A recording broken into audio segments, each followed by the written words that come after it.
रहीम। अस्सलाम वालेकुम मेरे प्यारे बहन भाई, कैसे हो? ठीक, अल्हम्दुलिल्लाह मैं भी ठीक। अल्लाह ताला आप लोगों को खुश रखे, मुझे भी। आज मैं बनाने लगे पकोड़े की बहुत ही मज़ेदार रेसिपी, और मौसम भी बड़ा अच्छा है, बारिश हुई है आज हमारी ना, ज़रा मौसम बहुत हो गया कि पकोड़े खा सके। और चलते हैं रेसिपी की तरफ। ये बरीक बरीक मैंने आलू काटे हैं, ये देख, और ये बड़े मैंने दो प्याज काटे हैं, थोड़ा सा मैंने पुदीने के पत्ते, और ये मेथी, हरी मिर्च, अजवाइन, ज़ीरा और सूखा धनिया, लाल मिर्च, नमक। आइए चलते हैं। एक लेती मैं बोल के अंदर डालूंगी मैं आलू। बिस्मिल्लाहिर्रहमानिर्रहीम। ये देखिए बोल मैंने लिए, इसके अंदर डालूंगी मैं प्याज। ये बोल छोटा नहीं, आलू मैंने इस बोल में डाल लिए। अब इसके अंदर डालूंगी प्याज। बिस्मिल्लाहिर्रहमानिर्रहीम।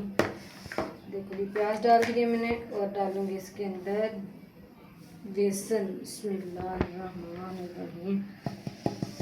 ये देखो बेसन, मिर्चें, नमक, लाल मिर्च, नमक, हरी मिर्च, और ये सूखा धनिया, ज़ीरा, अजवाइन, ये मेथी मैंने काट के रखी हुई थी, सूखी हुई मेथी है, और इसके अंदर बिस्मिल्लाहिर्रहमानिर्रहीम।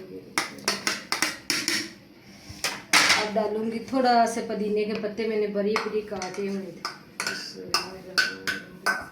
ये देखो ये मैंने डाल दिए। इसको करूँगी चम्मच की मदद से मिक्स। ये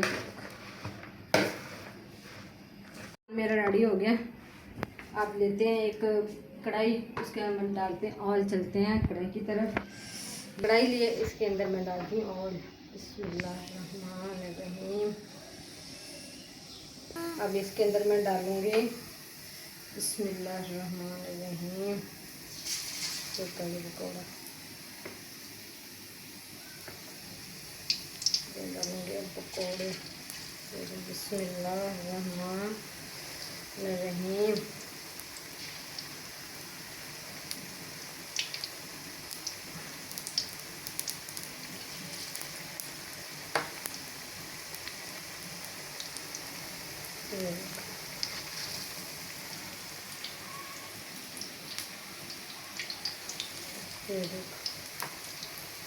देखो जी मेरे पकोड़े माशाल्लाह तैयार हो गया। साथ मैंने केचप रखा है।